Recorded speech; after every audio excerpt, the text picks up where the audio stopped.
In this video, we're going to talk about topics 1.13 through 14, modeling and applications. So the idea of modeling is called a regression. So that is going to be a major component in AP Pre-Calculus. So we are going to be using a graphing calculator in this lesson, so it's important that you know how to use it. So when we do these, we're going to focus on more of polynomial functions and rational functions, so things like linear, quadratic, cubic, and quartic. Okay, so this first page is just a quick overview of buttons to press on the calculator. So when you turn your calculator on, okay, it's important that I like to start with a fresh screen. So I always go to a new document. When it asks you to save, you don't ever want to save anything. Okay, and then from here, the main one we're going to be using in this lesson is going to be number 4, add a list in spreadsheet. So you can press the number 4, or you can go down to number 4 and press enter, either way. Okay, and the big part for the setup is that once you get to this screen, you're going to come up to where it says A, and next to A, you're going to type in an X, and then next to B, you're going to type in a Y, and then you can enter your data. Okay, once you enter your data, what you can do is you can do menu, the number 4, which is statistics, the number 1, which is stat calculations, and from here, you can find your different regressions. So the ones we're going to focus on using, there are 2 linear ones, which are essentially the same thing. We are going to use number 3 just because it's in that mx plus b form. And then number 6 is quadratics, number 7 is cubic, and number 8 is quartic. Okay, there will be times where we use the exponential and some of the other ones down at the bottom. Okay, so once you press one of these, so I'm just going to press enter. Whenever it asks you for X list, you're going to type in the variable X. Whenever it asks for Y list, you will type in the variable Y. And then right here where it says save regression equation 2, if you type in F1, it saves it to the graph. So then you can use that equation for other things, which is going to be super important. Okay, so those steps are all outlined on this first page. So now we're going to go to our first example. Okay, so our first example says the age in weeks and weight in kilograms of 5 randomly selected babies from a particular pediatrician's office are listed in the table above. A linear regression y equals mx plus b can be used to model the data, where y is the predicted weight of the baby in kilograms and x weeks old. So first thing we're going to do, and again, I have the steps, so you should see how it looks like as you're pressing these. We're in our calculator. Okay, to any time you have a screen open, so if you're still on this screen right here, all you have to do is hit this escape key, and it just goes back. Okay, so in this, notice how it says T and W of T. So we're going to want T to be our X variable, and W of T to be our Y variable. So in the column under where we put X, we're going to type in 4, 5, 6, 8, and 12. So 4, enter, 5, enter, 6, enter, 8, enter, 12, enter. Okay, then I'm going to come over here, and now I'm going to enter the data for the weight. That's my Y variables, or W of T. So make sure that next to the number 4, you type in 4.2. Next to 5 is 4.4. Next to 6 is 4.8.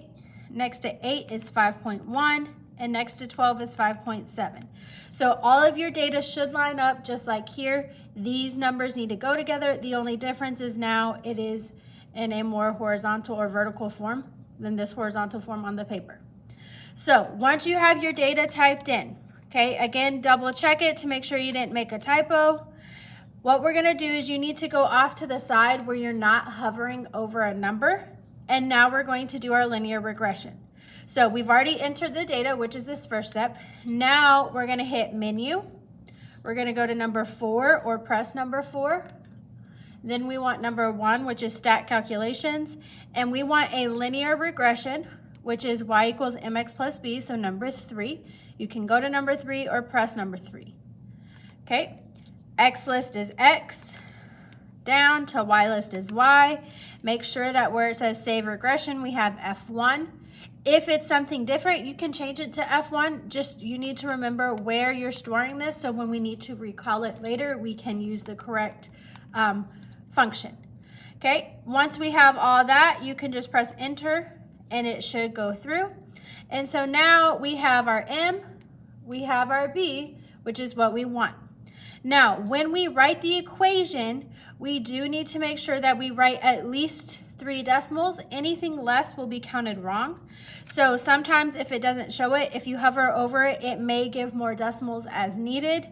And this one gives us exactly 3, so we're good for both of those. So we're going to write that down. Now, we want to write an equation for this, okay? And typically we would say y equals something x plus b. But our function is using w of t and t. So my y variable is actually w of t. So if we wrote it like this, y equals 0.185x plus 3.545, this would not be entirely correct because it is not in context of our problem. So what we need to do is we need to make sure that when we write y, we use w of t instead. And when we see x, we use the variable t.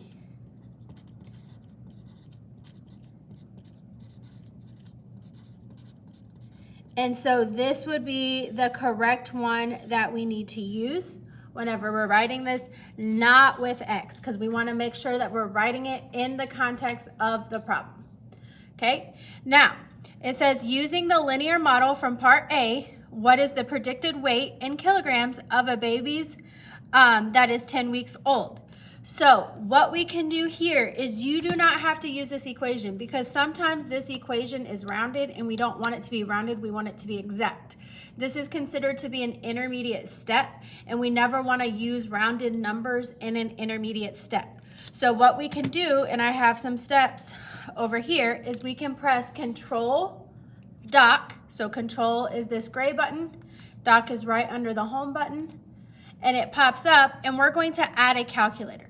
So anytime you need to add something that's dealing with this, you can do Control Dock, you can add a calculator, you can add a graph. Those are going to be the 2 things that we do. So when we add a calculator, which is number 1, what we can do is because we stored this equation into F1, we can type in F1 and then parentheses and then put 10. And what that does is it plugs 10 into the equation for us and we can press enter. So once we press enter, that will give us the value that we need for this. So this is the value that we need for f of 10 or w of 10. And so again, we're just going to write this out. You have to have 3 decimals, so make sure you have that. Now, when we show our work, we're going to say that we plugged in 10 into the w function. When we did that, we got 5.395, and that would be in kilograms if we wanted units, but it doesn't ask for units, so you don't have to have units. But again, you have to have 3 decimal places. So again, all we did was plug in 10 because it wanted a prediction at 10 weeks old. Okay, now the next one, part C. It says the weight of the 6th baby is 5.3 kilograms. Using the model from part A, what is the age in weeks of this baby? So this time we know W of T is equal to 5.3. We want to know what T is. And so that's where the calculator is going to help us. So for this one, we need to go to the graphing screen. So we're going to press Control Dock and then go to number 2, which is add a graph. So we have Control Dock, number 2, which is add graphs. And so if you use the up arrow, notice that that function is stored, but it's not highlighted. That box is not checked. So if you press enter, it will graph it for you. Now to enter another one, if you ever press enter too soon, you can hit tab right here, and it takes you to the next one. If you need to edit a previous one, you can go up. But in F2, we want to type in 5.3. And so when we do that, we see that we have two functions graphed. And so we want to find this point of intersection that's right here. So what we can do to find the point of intersection, first off, if you want to see more of this calculator screen or the graph screen, you can change the windows by going to menu. We can go to number 4 and then number 1, and we can change this to whatever numbers we want to change this to. So if I want to change this to -10 and +10, you can do that, and it just moves it over a little bit, okay? If you still don't like that, you can always change it to whatever.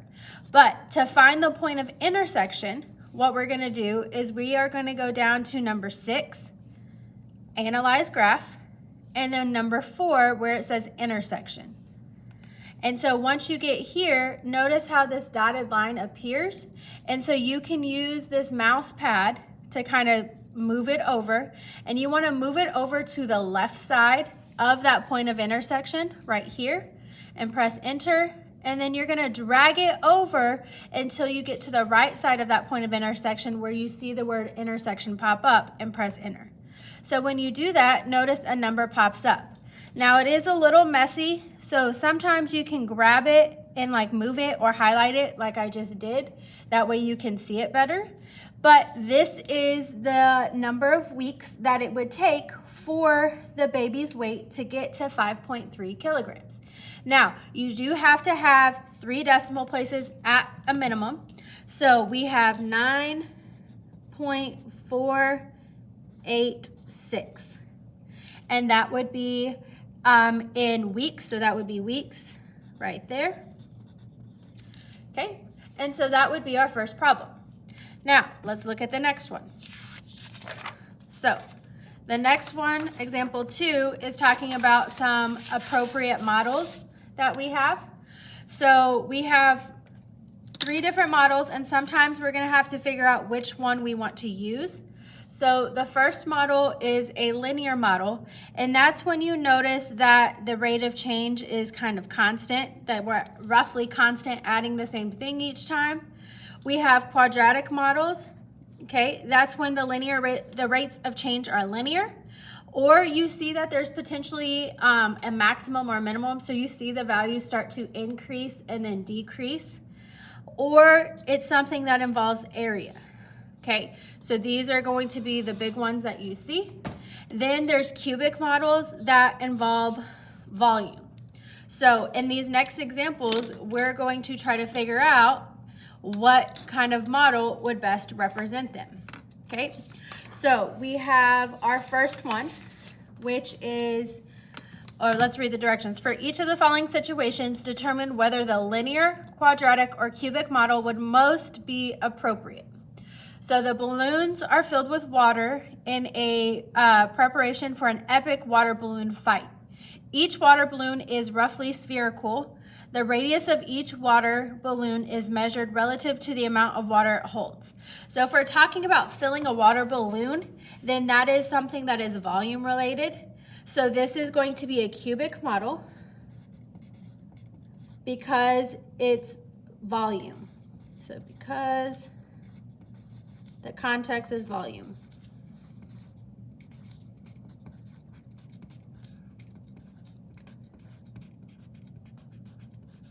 Okay, Totino's Pizza are on sale at the local grocery store. The price of one pizza varies between $1.99 and $2.19 depending on the variety. The total number of Totino's Pizza is counted relative to the total price of the purchase. Well, depending on what you buy, which brand, if it's just the cheese, if it's the pepperoni, if it's the triple meat, depending on that, that's how the price is going to vary. And then depending on how many pizzas you buy, that's how the price varies. So it's roughly going up by the same amount. So this would make this a linear model because the price is constant based on which topping of pizza you're going to buy. Okay, The next one, a sprinkler is placed in a yard to water the grass. The sprinkler rotates in a circular pattern and waters all the grass between the sprinkler head and the furthest distance it reaches. The radius of the circular path is measured relative to the area the watered by the sprinkler. So, keyword is area. Since it's area, that makes this a quadratic model.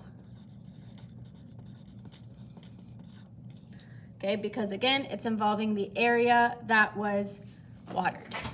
Okay, so let's look at the next one. So sometimes you'll have to be able to determine which model is best, and it's not going to tell you that it's a linear model or quadratic or a cubic, like the first example that we did that told us that we were dealing with a linear model.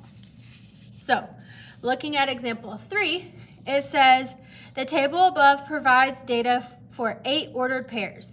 Which function type best models the data in the table, linear, quadratic, or cubic? Explain your answer using characteristics from the table. So if we look at this, okay, we would see what you need to look at is the y values. So notice that my y values start to increase, increase, increase, and then they hit what looks to be a maximum value, and then they start decreasing, decreasing, decreasing. So again, it's like they're increasing, they hit that maximum value, and then they start decreasing, which makes me think that this is a quadratic function. So we can say that this is a quadratic function because the y values increase and then decrease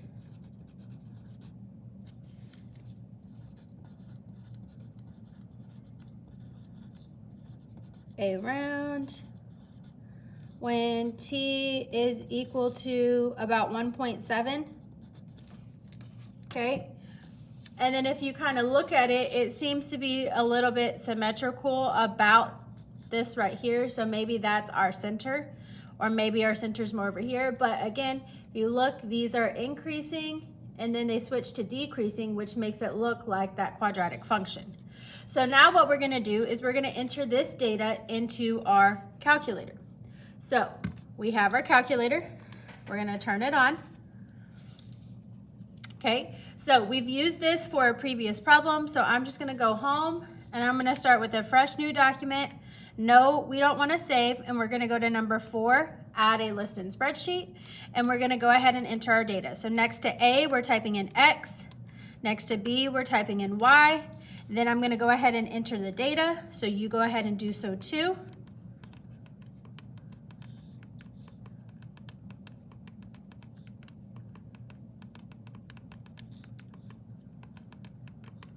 Okay, so I entered all my X values. Now enter your Y values. If you need to pause the video, go ahead and do so.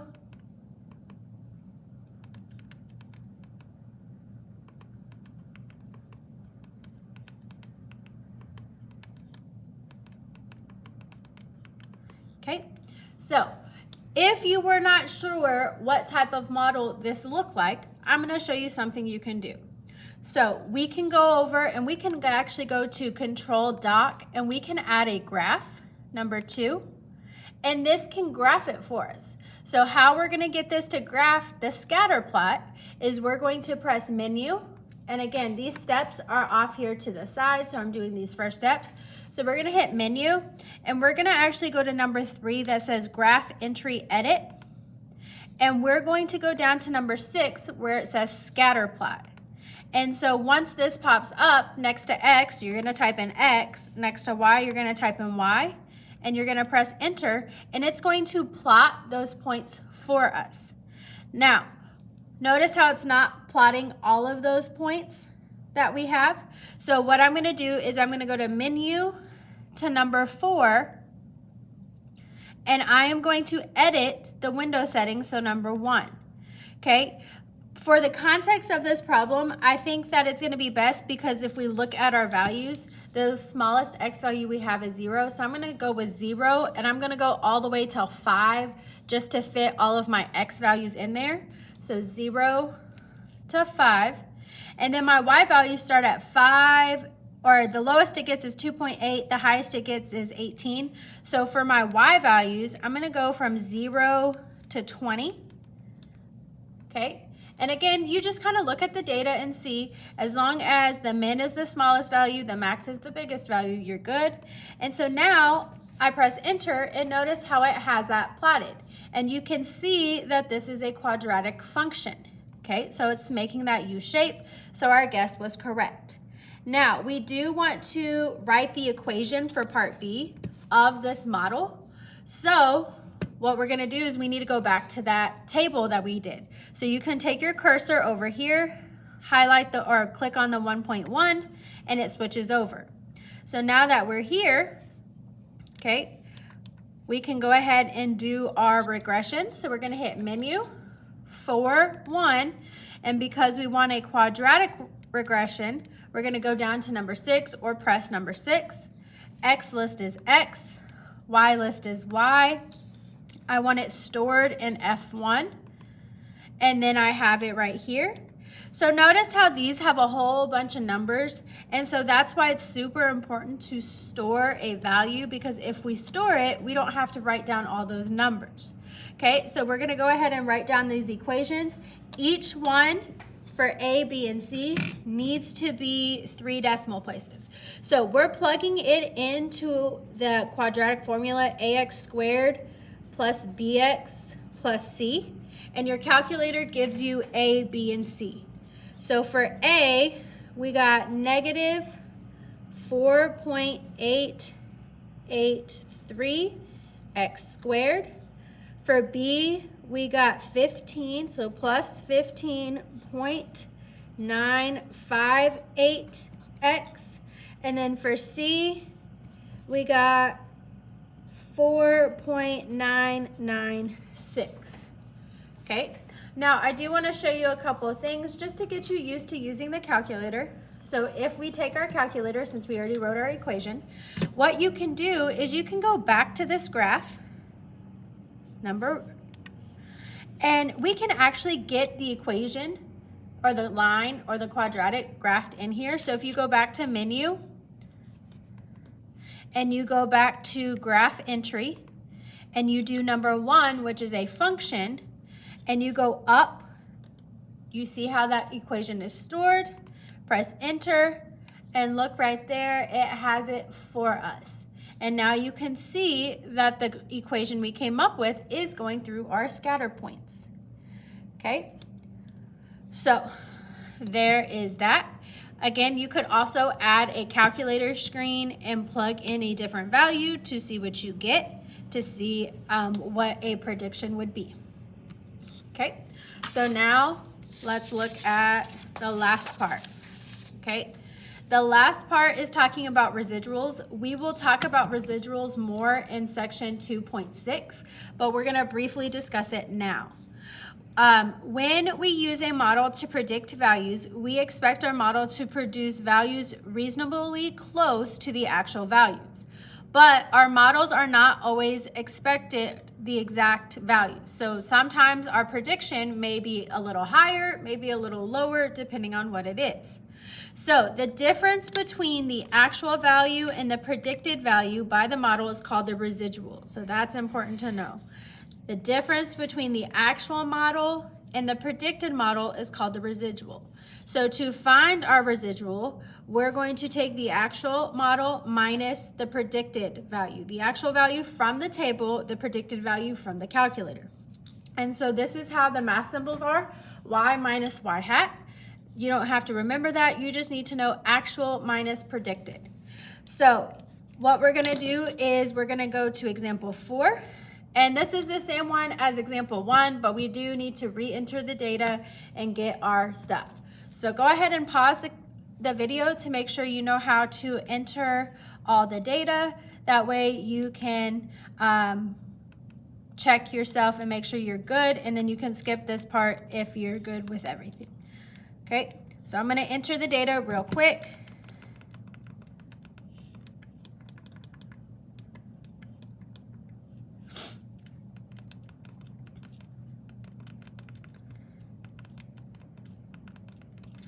Okay, so then once I have my data entered, I can do menu for 1, and I want number 3 because this was a linear model, my X, my Y, and I made sure I typed in F1. Okay, now let's say I happen to have typed in a number wrong over here. So let's say I accidentally typed in 4.3 instead of 4.4. You can just go over that number and just re-enter a number and press enter, and it updates it over here. Okay, so if you happen to type this in wrong and you realized it once you did this, you can go over here and edit numbers, or you can also do Control Z, which undoes it just like the computer. Control Z does an undo feature, okay, but I don't want to do that because then I don't want to have to redo it. So let's look. It says we want to, using the model from example 1, what is the residual of the baby that is 5 weeks old? Interpret the meaning of this value. So first thing we need to know is we need to know the actual value. The actual value comes from the table. So the actual value is from the table. So at 5 weeks, the baby weighs 4.4 kilograms. Okay, now we need the predicted value, and that comes from our equation. So we're gonna go to Control Doc. We're gonna add a calculator. Remember, our equation was stored in F1. We're gonna type in 5. And we should get 4.47. Okay, now if the calculator only gives you 2 decimal places, that is okay. But if it gives you anything more, you do need 3 decimal places. So now for the residual is going to be the actual minus the predicted. Okay. So yes, you can type in 4.4 minus 4.47, or you can go 4.4 minus F1 of 5, like that. So let's say maybe you didn't find the function at 5 or the predicted value at 5. You could type it in like this, press enter, and you get a negative 0.07. So that would be 4.4 minus W of 5 equals negative 0.07. Okay, and the reason that we write this like this is because if you happen to copy this number down wrong in this equation and you got the wrong value, you would lose a point just for a simple mistake of a copy error. So that's why if we write it like this, it prevents us from having that issue. Now, what does this value mean? So if our residual is negative, then that means our model is being an overestimate of the actual value because it's negative. So let's write that. So the model overestimated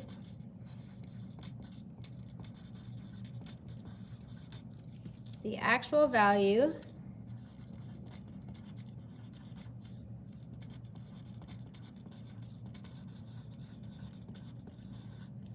because the residual is negative. So what do we think it means if our residual is positive? Then it would be an underestimate. Okay, so the important part is that this is an overestimate because the residual is negative. Okay, if the residual is positive, then it would be an underestimate. So that's all we have. If we got 0, then our actual and our predicted would be the same. So that means our model is pretty spot on. Okay, so if you have any questions with this, please make sure you ask in class. It's super important that you get used to using the calculator because you will have calculator questions on your upcoming test.